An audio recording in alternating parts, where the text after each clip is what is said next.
Olá, senhores dos anéis! Olá, senhoras dos anéis! Eu sou Hans Miller, este é o Física em Filmes e hoje é dia de falar sobre o Senhor dos Anéis, a Sociedade do Anel.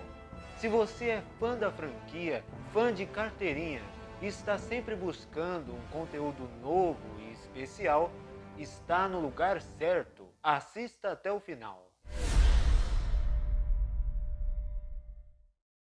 Um dos motivos pelos quais decidi abordar o longa-metragem é a proximidade com o lançamento da série do Senhor dos Anéis, produzida pela Amazon. Para ter acesso a mais informações, clique no card e confira o vídeo do Victor Lima, no qual ele não somente analisa a trilogia Senhor dos Anéis, bem como traz curiosidades e as notícias mais recentes acerca dessa série que com certeza vai estourar mundialmente. Dito isso, embarque comigo nessa jornada.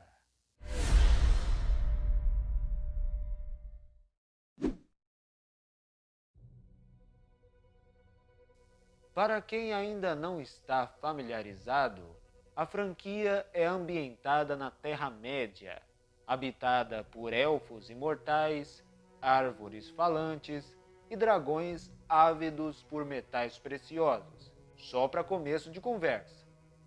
As leis da natureza que regem a Terra-média não são exatamente iguais às que regem o mundo real.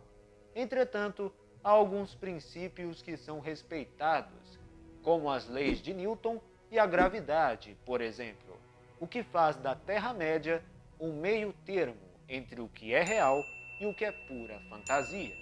Hoje vou analisar o destino lamentável do personagem Isildur, que me chamou a atenção porque, ao que parece, trata-se de um erro de física no filme de Peter Jackson lançado em 2001. Quando Isildur é atingido por flechas ainda debaixo d'água, seu corpo deveria afundar por causa do peso da armadura e das armas que carregava, o completo oposto do que é mostrado. Entenda primeiro os acontecimentos que culminaram na morte de Isildur. Tudo começou quando anéis, imbuídos da força e vontade necessárias para governar bem, foram forjados. 3 foram dados aos elfos, 7 aos anões e 9 aos humanos. O problema é que era tudo parte do plano de um ser maligno chamado Sauron, que forjou em segredo um anel mestre no fogo de um vulcão chamado Montanha da Perdição. O anel de Sauron, imbuído de pura maldade, foi feito para controlar todos os outros. Sauron quase conseguiu dominar toda a Terra-média, mas durante a Batalha da Última Aliança, na qual homens e elfos lutaram lado a lado, Isildur, herdeiro do reino dos homens chamado Gondor, pegou o que restou da espada de seu pai e cortou o dedo de Sauron com o anel. Sauron então desaparece em um clarão de luz e a batalha termina. Problema resolvido e todos viveram felizes para sempre, não é? Nada disso. Isildur fica com o anel e o carrega pendurado no pescoço até o dia em que é atacado por orcs. A propósito, os orcs são criaturas muito violentas, que mais tarde descobrimos ter uma hierarquia de comando e certa habilidade de raciocínio. Quando se vê encurralado, Isildur coloca o anel e fica invisível, habilidade que o artefato confere ao portador. Ele entra na água de armadura e tudo, na intenção de esperar os orcs irem embora. Entretanto, por azar ou por um acaso infeliz, o anel escorrega de seu dedo. A invisibilidade acaba, os orcs o descobrem e atiram 3 flechas nas costas do homem. O mesmo fato é descrito na obra original, porém de forma diferente. Ficou parado por algum tempo, em solidão e desespero, Então, apressado, lançou fora toda a sua couraça e suas armas, exceto uma espada curta presa ao cinto, e mergulhou na água. Em seguida, é dito que o anel escapou de sua mão, ele saiu da água e, enquanto erguia-se da lama, foi atingido por flechas envenenadas no coração e na garganta. Como no livro a morte de Hesíodor ocorre em terra, se a cena do corpo dele flutuando for um erro, a culpa é dos realizadores do filme, não do autor da obra original, beleza? Nosso corpo funciona como um recipiente capaz de armazenar gases em seu interior, variando a sua flutuabilidade. Isto é, quando enchemos os pulmões de ar, conseguimos flutuar parcialmente na água. Se expulsarmos todo o ar, afundamos. Quando morremos, o ar escapa dos pulmões, de modo que, se estivermos na água, o corpo afunda direto, devido ao seu peso e flutuabilidade nula. Mais tarde, durante o processo de decomposição, a atividade bacteriana libera gases, os quais se acumulam no interior do corpo. Quando os gases se acumulam em quantidade suficiente, o corpo ganha flutuabilidade para subir novamente à superfície. Sendo mais exato, o corpo aumenta seu volume e torna-se menos denso do que a água, por isso começa a boiar. Calculamos a densidade de um corpo por meio da fórmula massa sobre volume. Quanto maior o volume, menor a densidade. É o que chamamos de grandezas inversamente proporcionais. Para que um corpo flutue, ele deve ser menos denso do que o meio no qual ele está imerso, ou o seu peso deve igualar-se ao empuxo. Empuxo é a força exercida por um fluido com sentido contrário ao do peso, sendo calculado pelo princípio de Arquimedes. Não houve omissão de tempo entre os cortes. Isso significa que Hesíodor começou a boiar logo que foi flechado. Portanto, ainda não houve decomposição e o corpo ainda não está repleto de gases advindos da atividade bacteriana. Hesíodor não é menos denso do que a água.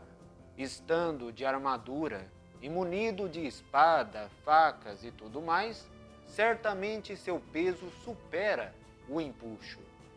Tudo leva a crer que o guerreiro deveria ter afundado na cena, mas ainda há uma possibilidade a explorar.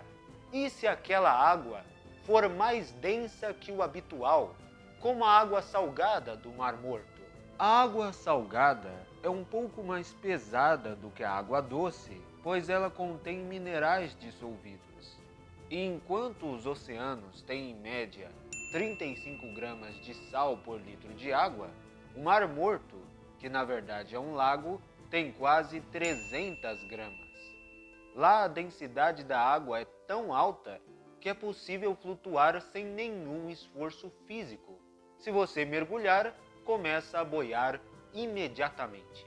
Se aquela porção de água na qual Hesíodor, filho de Elendil, encontrou seu fim, fosse salgada e tão densa quanto o Mar Morto, o corpo flutuaria sem sombra de dúvida.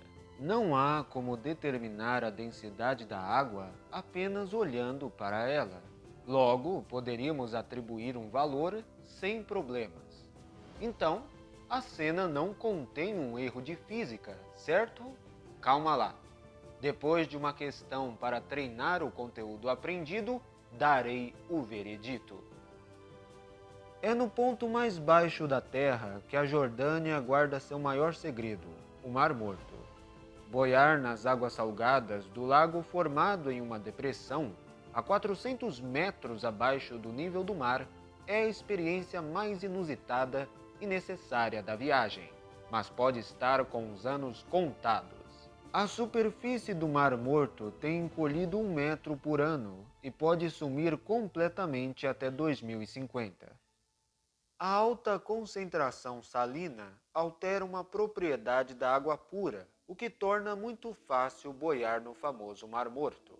Assinale a alternativa correspondente a essa alteração. Se você prestou atenção até agora, sabe que o gabarito é a alternativa B, aumento da densidade.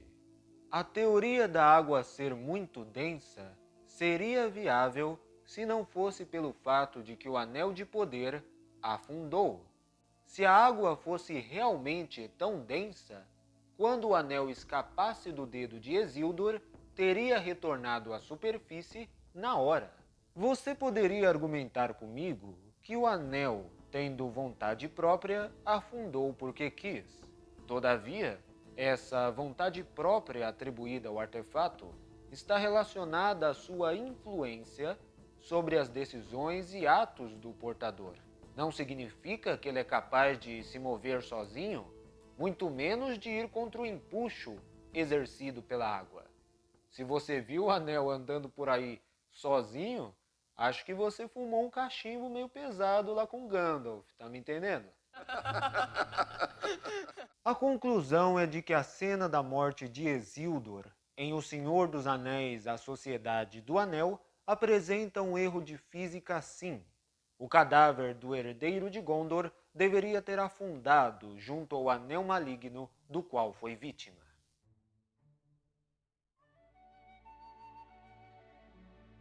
É importante deixar claro que esse vídeo não é uma crítica ao filme, muito menos uma tentativa de desmerecer o incrível trabalho do Peter Jackson na adaptação da franquia para o cinema.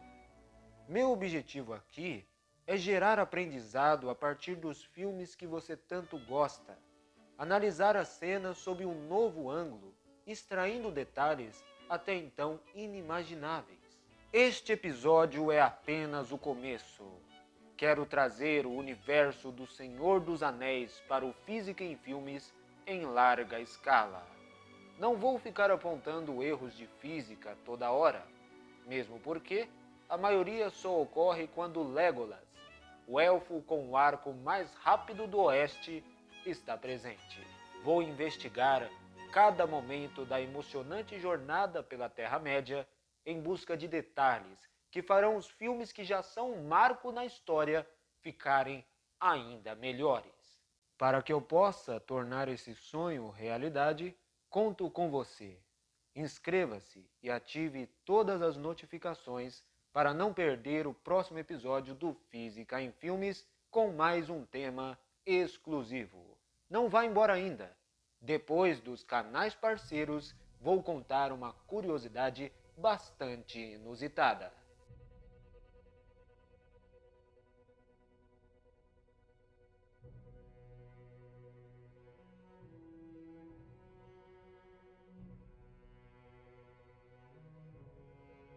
Andy Serkis, que interpretou o personagem Gollum através da captura de movimento, teve uma inspiração incomum para encarnar o papel. O ator estudou um usuário de heroína com sintomas de abstinência e incorporou os trejeitos dele ao Gollum, tornando sua performance memorável. Tem alguma cena que você gostaria de ver aqui no Física em Filmes? Deixe agora nos comentários. Muito obrigado por assistir até aqui. Seja você um humano, elfo ou anão, este canal vai conquistar um lugar no seu coração.